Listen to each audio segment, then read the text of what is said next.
Hey, freedom fighters. It's good to see you again. Finally.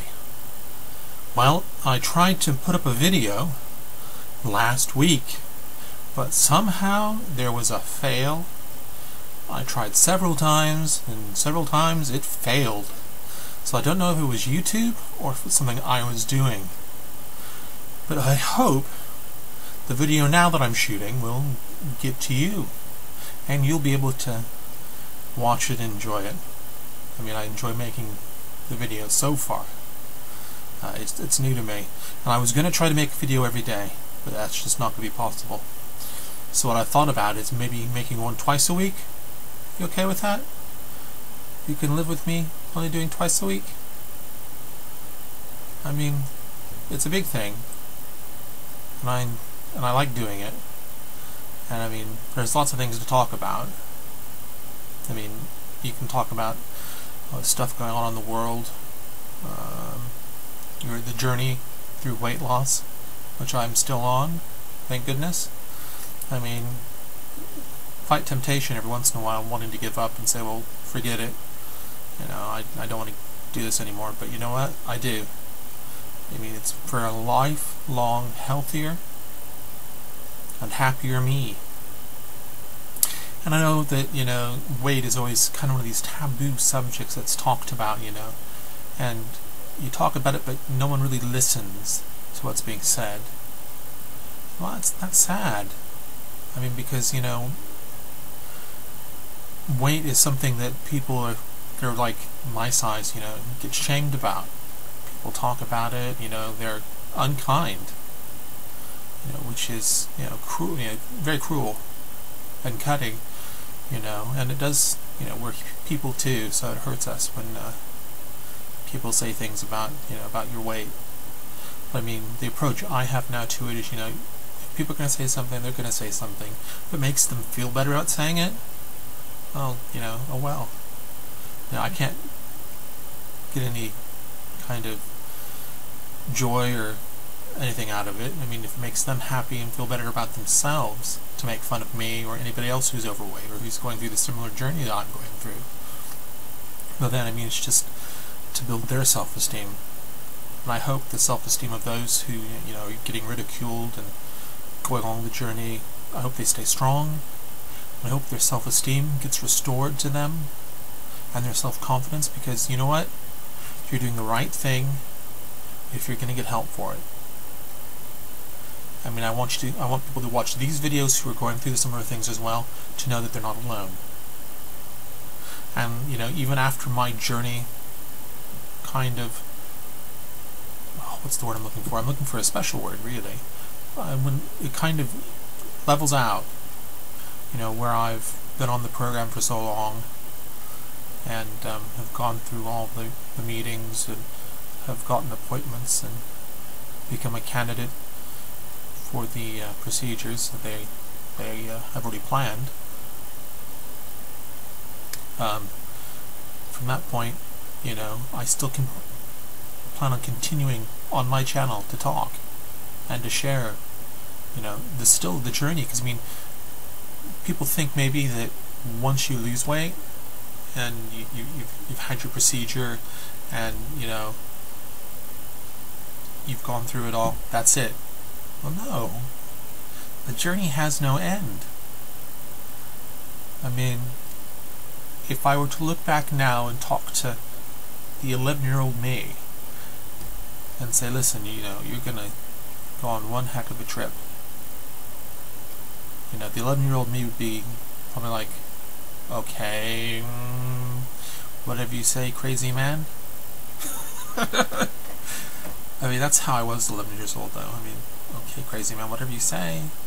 And I go, and walk off. Not take one blind bit of notice to what a crazy man was saying to me. But seriously, I mean, if I could talk to my 11-year-old self, you know, I would tell them, you know, tell me that I'm going to go through one crazy ride. And where they are at that point is just a starting point. Because, you know what? After being as old as I am, the journey continues to be surprising. It's sometimes scary, but definitely surprising, fun, can be heartbreaking as well. I mean, you know, in our lives, we have lots of things that break our heart. You know, I can think back to losing people in my life that meant an awful lot, meant an awful lot to me. Seems like I'm getting tongue-tied. You know, my first great loss was my great-grandmother, and that's when I was 13. That happened, well, around 12, 13. And it continued on, you know, and I'm thinking right now, I'm thinking, you know, people say, well, at least they're in a better place. You know, when I was at that age, though, I didn't know. It's only now that I can think maybe they are in a better place than where they were. But saying that to someone that young who doesn't understand it's commendable, trying to alleviate their pain and suffering, but really sometimes it just falls on deaf ears. It's only when they get older maybe they might understand a bit better what was being said.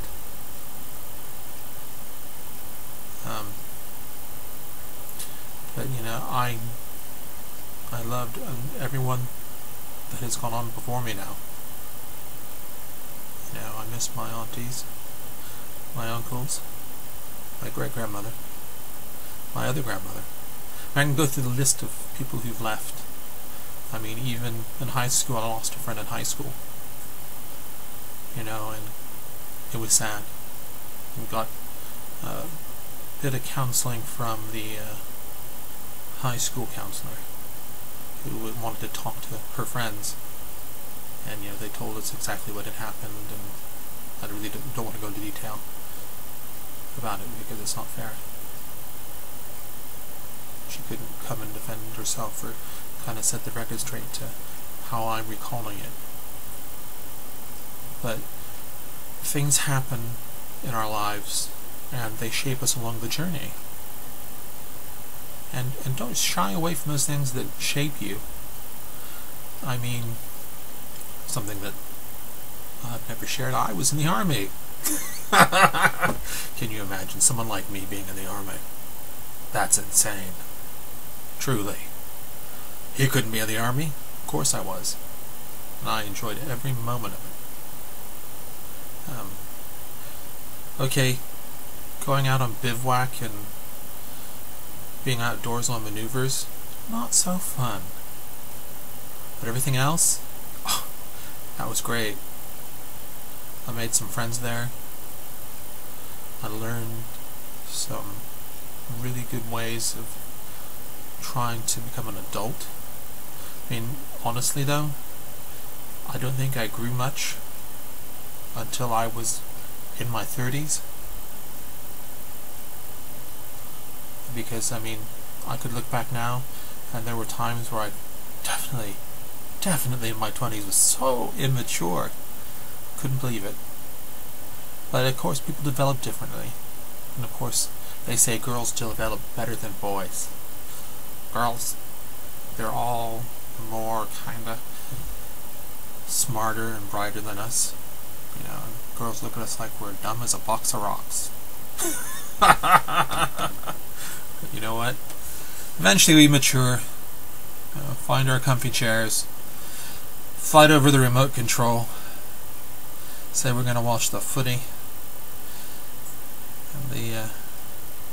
and your partners or your wives are going to say, no, no, no, get up, back, there's something for you to do. Of course, I always have the long list of things to do as well sometimes.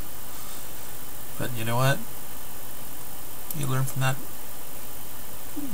those things that you do even in relationship. I mean, the most telling things sometimes are how your relationships with your parents and your partners has gone. I mean, if you've had a rocky relationship with your parents, you know, sometimes it's an indication that maybe something you need to look on yourself. Or, you know, or maybe, you know, something you need to discuss with them, even. But hey, you know, as long as you handle it the way you handle it, and handle it maturely. No name calling. Don't think one, you know, come with it at it open-mindedly. I was gonna say, don't come at it with some kind of attitude of you owe me. You know, come at it with a humble experience. You know, come humble yourself and say, well, I want to talk about this. Why did this happen? How did that happen? You know what? You get a lot more insight to what was going on in their lives when those things were happening to you, and you gain a greater appreciation. I hope.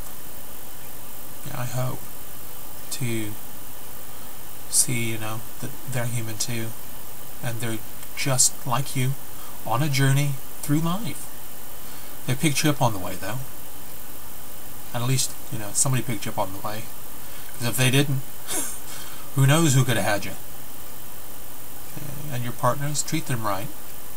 I can't express it enough. They deserve respect. They're not possessions, and they're not playthings. They're people with real feelings. You can build them up, you can tear them down. You can take their heart and stamp on it. But for the love of the Almighty, don't. Build them up. Encourage them every day. Tell them how much they're wanted. Tell them how much they mean to you. Because you know what? In this bright, beautiful, big world of ours, the second day is never promised to us. I mean, the human body's a mystical, magical, wonderful thing. And is built with its complexities and its simplicities. But anything can happen. Anything, I mean, anything can happen to where all of a sudden, you know, your partner's not there anymore. And you can only bully them and push them around and push them out of your life. You know, and if they leave, they have to leave. It hurts. I know, I've had that feeling. You know, I've had that feeling before. Trust me. I know. And, you know, it's not a great feeling. Definitely not a great feeling. And I was way, way, way too immature and too young to be getting involved in the kind of relationship I was involved with when I experienced some of that. You know, and I sincerely hope that the person I was involved with, you know, has a happier life now. Which I think she does.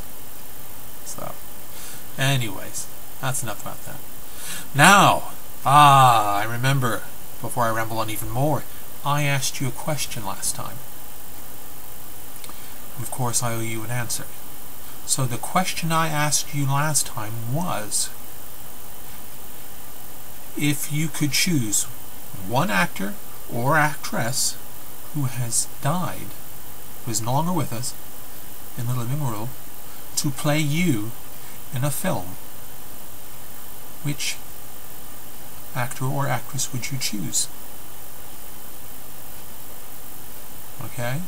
And I've gotten an answer so far, so that's great. I've already put my answer down in the last video I recorded, but obviously I'm going to say it again anyways, because no one is going to see that video.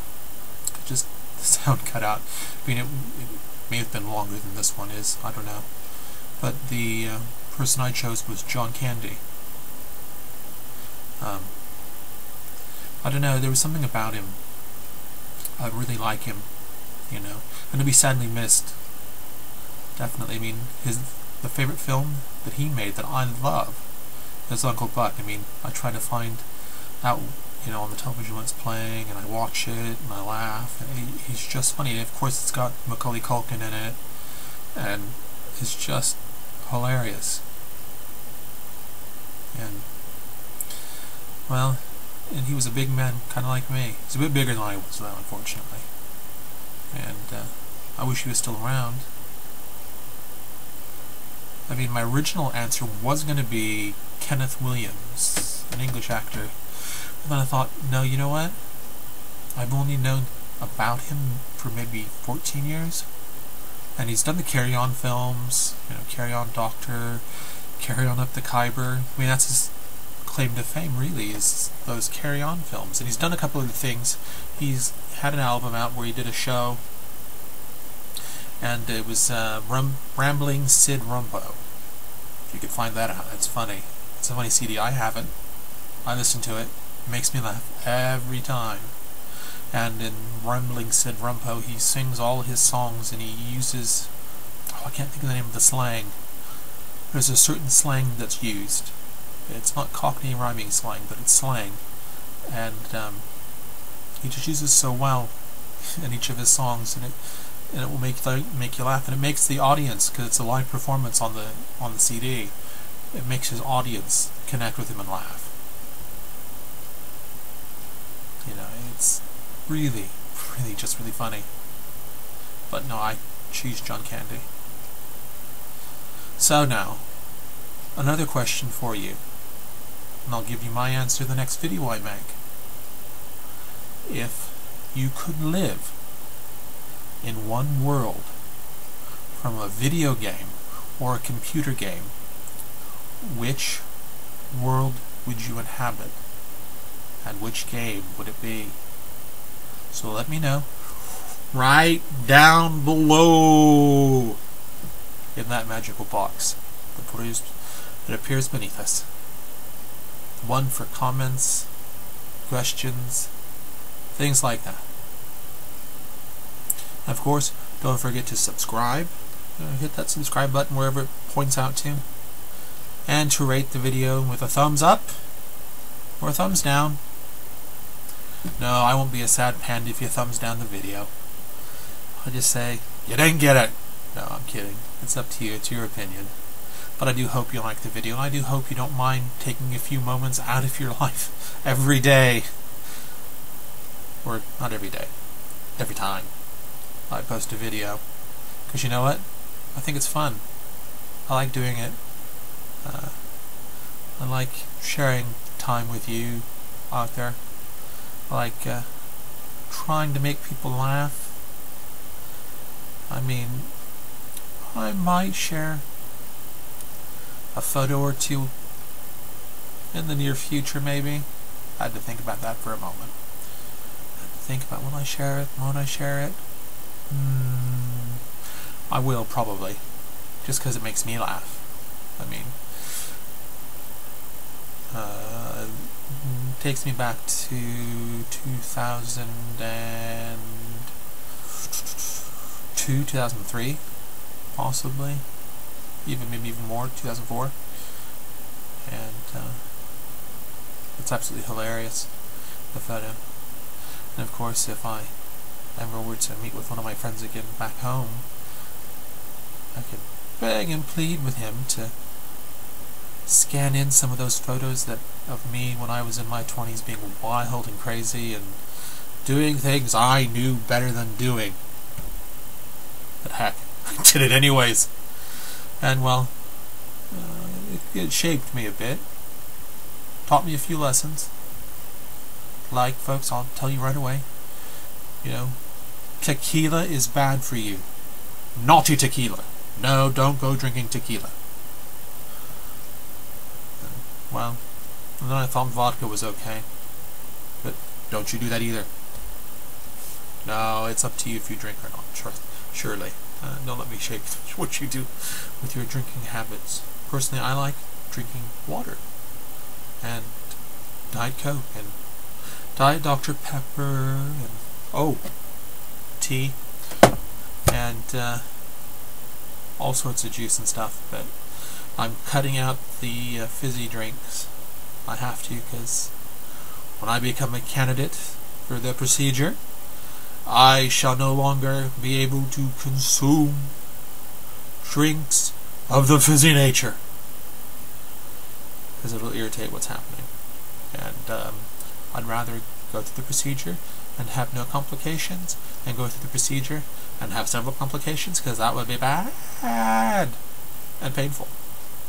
I mean, oh, I couldn't, I just can't believe how painful it could be. But anyways, my twiglets, my freedom fighters and friends, it's time for me to go. Until next time, keep fighting the good fight in the resistance. Farewell.